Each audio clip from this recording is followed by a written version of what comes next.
Алдыңғы мысалда біз бірден алдыға дейін мына жерде жазылып тұрған сандардың тізімін және олардың квадратын шығаратын код жазған болатынбыз, Енді қазір бізде тапсырмада мысалыға бірден алдыға дейін емес, бірден 100-ге дейінгі сандардың қосындысын шығар десе қалай болады?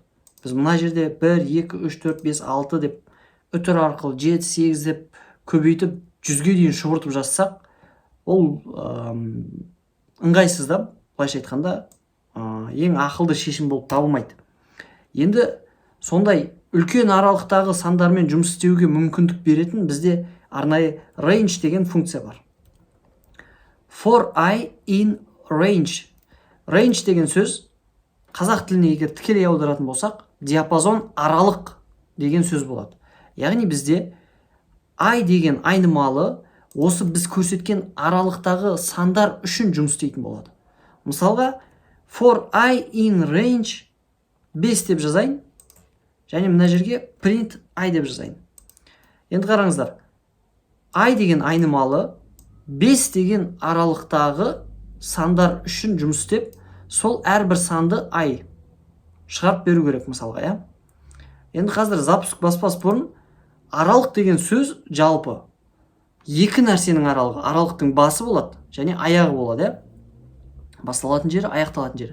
Және мына жерде аралық 5 деген сол жағынан түсініксіздеу болуы мүмкін.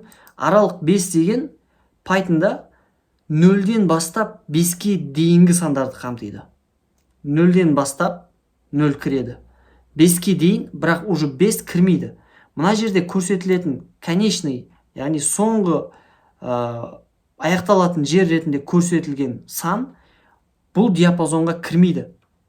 Запуск басып көретін болсақ, бізде 0, 1, 2, 3, 4, 5 деген сандар шығуда.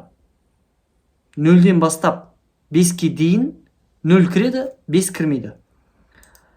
Осылайынан жұмыс істейді. Немесе диапазонды біз басын және аяғын екі параметр арқылы көрсетіп істетуге де болады, Мысалға, 2-ден бастап үтір қоямыз 5-ке дейін.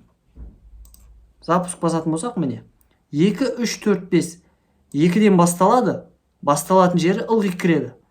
5-ке дейін, ал аяқталатын жері бір қадам алдын тоқтап қалады. 5 деп көрсетті ма, онда 4-пен аяқталады. 5-тің өзі кірмейді. Енді бір келесі мысал есепті қарастырып көрейік. Егер бізге айтса, 1-ден бастап 100-ге дейінгі сандардың барлығының қосындысын табу керек болса, оны қалай көрсетеміз? Бізде ең алдымен бүкіл сандардың қосындысын жинап отыратын бір айнымалы керек.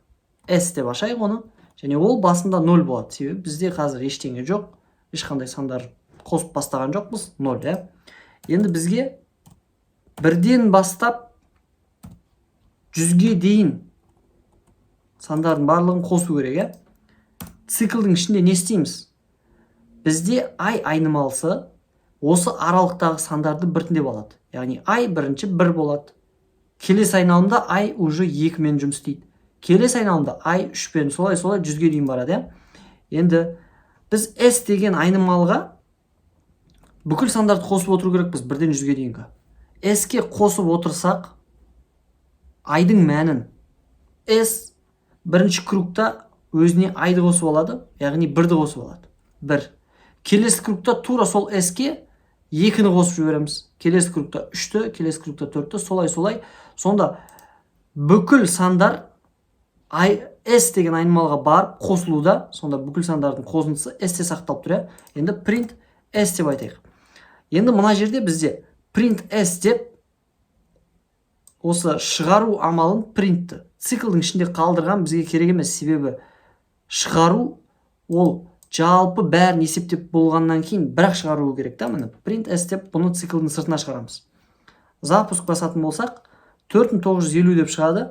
Математикада 1-ден 100-ге дейін сандардың бәрінің қосындысы негізі 5050. Мына жерде бізде қателік кетті. Мына жерде жаңа айтқан ем ғой, басы ылғи кіреді, ал конечный аяғы ретінде көрсетілген сан бір қадам алдын тоқтап қалады. Яғни біз 1-ден 100-ге дейін деген кезде 99-ды есептейді, 100-дің өзі есептелуге кірмей қалады. Сондықтан біз мына жерде 101 деп көрсету керекпіз. Сонда 101 конечныйда ол 100-ді алады да 100-ді есептеп содан кейін барып тоқтайды. N запуск бассақ 5050 деген бізде дұрыс жауап шығады. Иә? Егер мына табуляция print деген нәрсені жаңа айтқан қайтадан циклдің ішіне кіргізетін болсақ, бұл бізде дұрыс емес болады. Нәтижесін көретін болсақ, міне қараңыздар. Өте көп информация шығуда. Бұл қалай?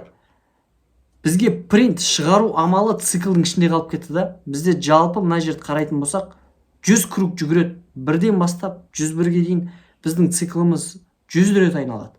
Әр айналымда S-тің нәтижесін, S-тің қанша болып тұрғанын бізге көріп отыру маңызды емес та. Егер біз мына print S-ті ішке кіргізген болсақ, әр айналымда S қанша болды, соны көріп отыру үшін мынаны ішке кіргізгендей болып қаламыз да.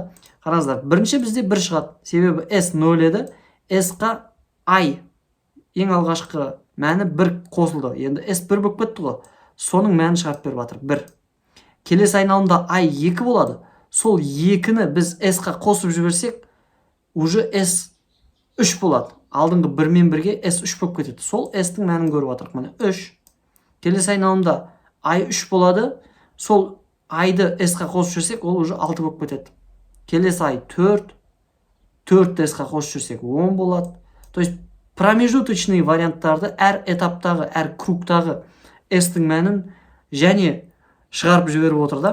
Егер бұндай кейбір есептерде керек болса, print S деп осылай циклдің ішіне қою керек, ал біздің қазіргі қарастырып отқан мысалымызға керек емес.